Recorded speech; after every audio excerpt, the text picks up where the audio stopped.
Hey guys, Brent Hull Build Show. I found Hansel and Gretel's house, right? It's right behind me. Seriously, Charles Dilbeck, 1938. Come join me today on the Build Show.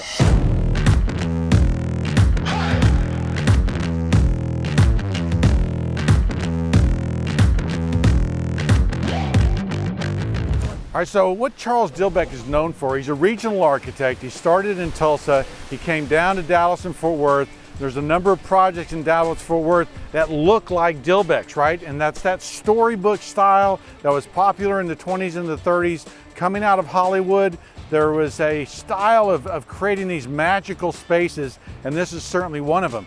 Now, what he did was he had all these crazy details that he would work on. Now, this is capturing this look of a timber frame, right? So you got these timbers, they're all crazy lined, right? And these are actual timbers that he would sometimes take from the side and actually hand hewn.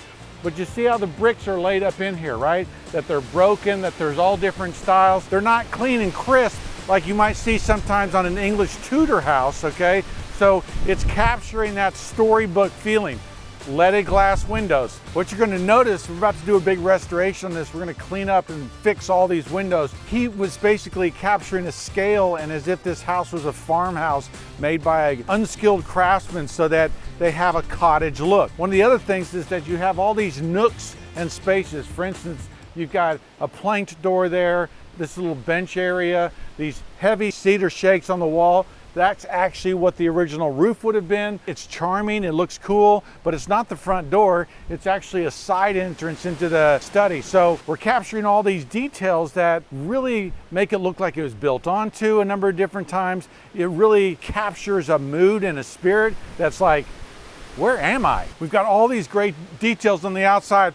Here's another one. Look at this leaded glass, right? We've got these stained glass pictures that there's drawn on details that you'll see on the inside. Look how small these dormers are, right? The scale of them is small and it makes you think that these rooms are small that you're going to be peeking out of, right? And so even the size and scale of those things help us feel like we're in a different place and different time. I've had different videos about dormers and how they get too large. There's a relationship between the size of the dormer and the amount of glass. This is mostly timber and glass. They look great. The scale of them is wonderful, and it's just all a part of this mood and this feel that he's got going on in this house. Now, Dilbeck was a very unique individual, okay? His style of his houses were character-filled, right? And so there's been a lot of studies about, what was his inspiration? What did his library look like? Apparently, he only had one book, okay? It was a study of a number of houses in Normandy and that you could look through and see different cottages, barns. It would look in this very rural area of France and would find inspiration in inspirational pictures. One of the things that comes from that is this element, okay, where this exterior stair comes out. You have this beautiful little roof detail that comes over and captures it, but this exterior stair is on a number of Dilbeck's houses. And so, you just look back down this thing, you see the shutters there that are that plank style shutter. You see all this timber construction coming up out of the roof, all these low hanging eaves, the scale of everything, a lot of leaded glass. He has captured the spirit of a very unique and colorful house, but this picture and this inspiration kind of captures that rural storybook feel that Dilbeck was so good at. Okay, so we're finally at the front door. You've got this wonderful stair hall with leaded glass window right in that stair hall. Look at these, okay? You see that all over his houses that he has timber framed and pegged these joints, which is a typical joint and detail. This door is 4 foot wide, okay? It's only about 7 foot tall. It's a Dutch door. Look at the hardware, okay? They've got this little handle here, this iron handle that works as your door handle. All of these little details that combine and just make a really charming house. Now, come inside and you'll see a lot of charm. Okay, so we're inside now, right? And you can see all the character here, right? It seems like everything he does is different, right? We've got the exposed timbers that are hand hewn, okay, meaning that you can see the hewn marks, the adze marks as they break away. Tons of texture on here. This kind of little grill here that looks into this stair hall. Look at this stair. Okay, so we've got this large newel post that's also all hand hewn, a turned piece on the top, very French, and then this handrail that just almost has to be carved because it's so straight and so twisted. Now, one thing Dilbeck does on a number of his houses is the stairs are so unique. Now what these are is they are massive slabs of wood that work together to make this stair. And so what you're seeing is that this is a 8-inch by 24-inch slab of wood that goes around, and then each one has a little cup on it, as if the feet have rubbed these little, wear marks on it all the way up. It's also because your foot's kind of tilted as it goes up, it's easier to walk on. So it's a fabulous little detail that isn't even so much visual as you feel it in your feet. Look at the moldings, right?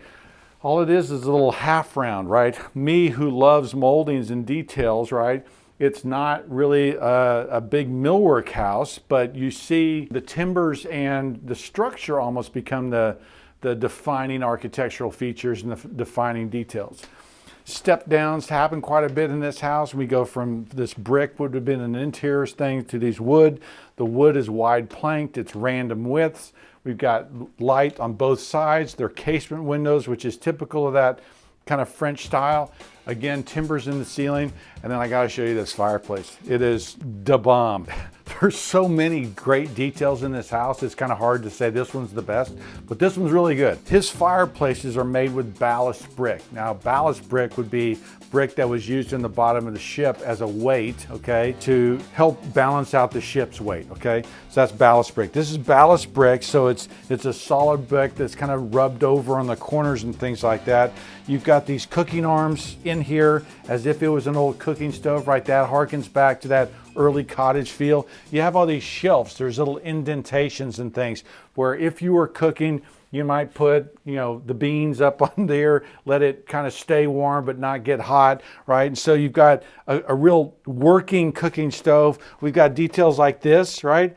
Which are like pass-throughs where you could pass wood through, the paneling above, the timbered entrance. There's so many things that he's done here that are interesting. And then the scale, okay? The scale of the rooms in this house are not overwhelming, okay? Each one is cozy. I mean, we're maybe 9-foot ceilings in here, but the timber is not overwhelming. It feels really comfortable. Not huge rooms, but the scale of everything feels wonderful. Okay, so this was a sun porch, okay? This was something that shows up on the plans. In fact, let me just say something real quick about Dilbeck's plans. This house, okay, was done on 3 sheets. That's not very many if you don't know. Typical small set today might be 8 sheets, right? And then a very detailed house that would have the amount of detail that Dilbeck has here might have 30, 40, 50 sheets. He has crammed a ton of information into his plans. This room, it kind of speaks to a lot of the things Dilbeck did. One, it's a timber framed room, right? Our roof has the Pecky cypress. Okay, this is called Pecky cypress, okay? Pecky cypress is a board that was used quite a bit that actually there's a fungus in it that causes the wormholes and things to open up like that, gives the room texture, gives the ceiling interest, right? We've got another little fireplace here attached to that other fireplace flue, but this is a working fireplace too. Look, we have a little cooking area here. This is maybe an outdoor grill because this is the sunroom. Number of owners before them have closed this in, but again, we're talking about a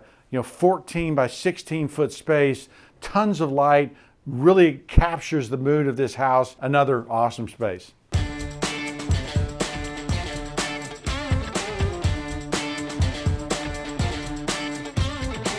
I did a video on hardware, and the very earliest hardware, especially in America, but certainly in France too, was wood hardware. Before they had iron, before they had brass, they actually had wood locks, which is what Dilbeck's kind of showing here, which is kind of an awesome detail of how these doors work. Notice they're pegged, so we're bringing some of the outside in. It's a plank style door. But come check out this study. Got an awesome fireplace here, again with the cooking arm that would have gone in this fireplace.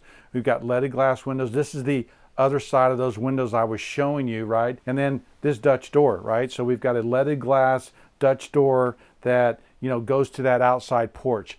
Again, all these cozy little things that capture this cottagey feel. And so no room do you go to where it's just big gargantuan open space. Every space is quaint. Every space is, I want to have a cup of coffee and read a book in here. Just that kind of character and that kind of detail. Okay, so our work here, right, we are doing a restoration. One of the things we're doing is the windows and doors, getting them working again. They've been painted shut over the years. We're gonna do work on the kitchen, some master bath stuff. It's gonna be a really fun transformation. We really don't want to touch too much of it because it's such a cool, awesome house. I mean, even this kind of coffered ceiling, which I was talking about earlier, where the boards and the panels flip-flop in direction. You've got this great molded detail that would be like a ribbed beam detail that's in here. And then of course this Dutch door where we were outside looking in over this space. It's just, there's a bunch of great details that we want to keep and just enhance because this is such an important house. Okay guys, Charles Dilbeck, 1938, French Norman style house, tons of creativity, tons of detail, a very distinctive architect, all part of that storybook styling. Not sure anybody captured it better, at least in Texas and Oklahoma. Charles Dilbeck, look him up, he's awesome. Be sure to follow me on Instagram and Facebook, Whole Millwork, Whole Homes. Sign up for the newsletter, and if you're watching on YouTube, hit the subscribe button. Thanks for watching. I'm Brent Hull.